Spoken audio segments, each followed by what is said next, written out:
here in part 5, we're going to be looking at multiband compression. Now, before I begin, let's just quickly discuss what is your difference between a regular compressor and a multiband compressor. It's quite simple. Your regular one, which we've been using, is going to be compressing the entire frequency range. So whatever is being covered in that group, for example, our drum group, just looking at the frequency range, everything that is in here that's showing will be compressed by the settings here.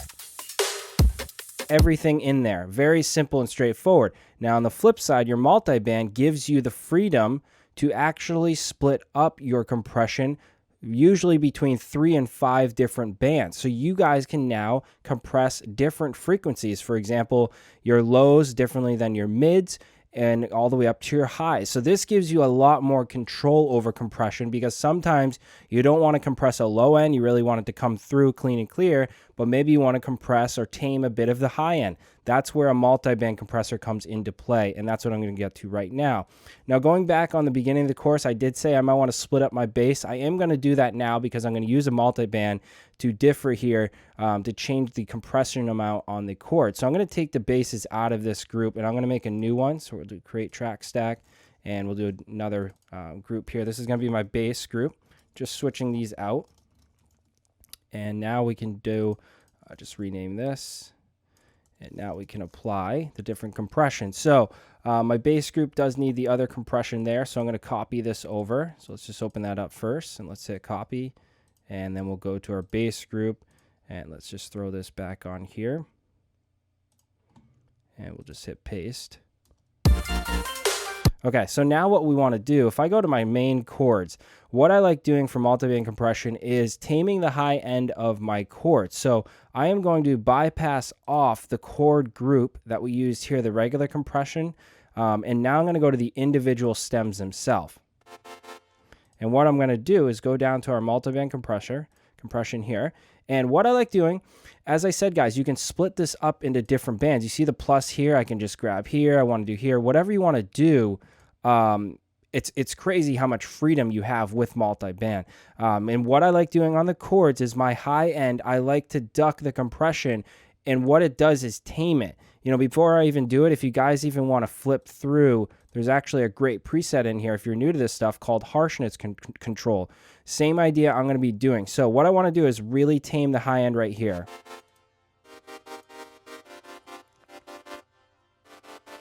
So it's going to start, it's going to be reacted and compressed when the threshold is met. Right here you guys can see. And I can even push this higher to brighten it, and it's going to squash it a bit. So you're getting the high end from the reverb in the back. If you guys listen carefully, this is a super subtle detail, but it's letting almost the silent tails, the really low end of reverb tails, come through the mix. They're expanding, they're going upward. Now our compression to the main chord is being controlled, which is just like that preset called harshness control. So this is really just compressing that area rather than the entire signal. So now I can bring in the support saw.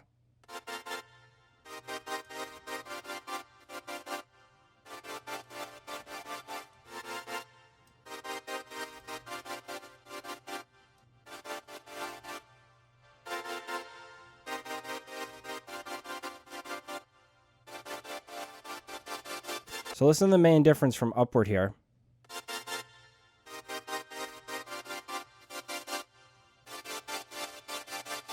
And now taming those high ends now. This is one way to really clean up a mix, because technically I am not sucking the life out of the sound as compared to an EQ where I'm doing subtractive EQing is going to be taking that sound out. I'm not taking it out, I'm taming it. I'm making it less harsh.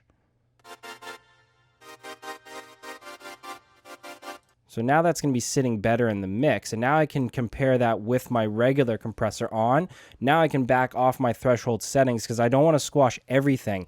Now I'm just using the regular compressor to keep things intact.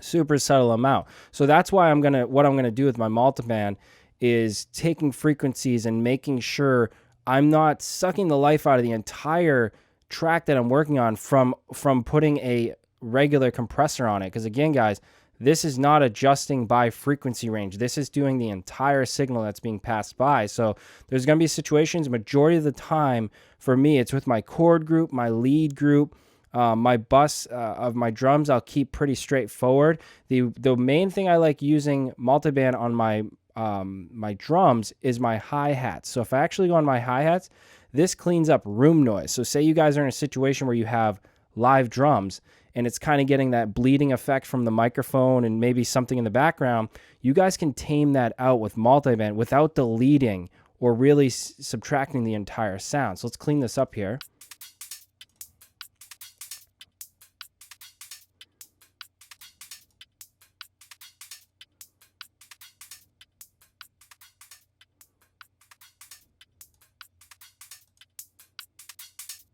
See how that's a bit harsh with the highs until we just tamed it a little.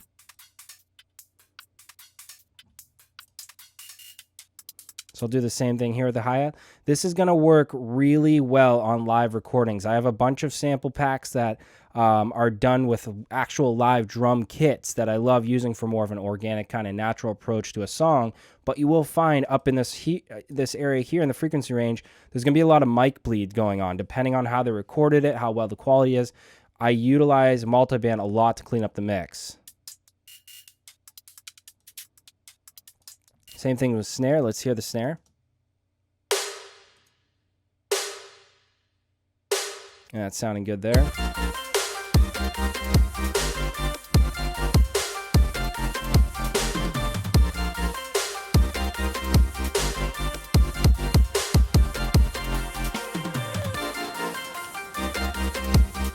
So I'm going to keep my bass group compressed entirely. I'm not going to do a multiband on that.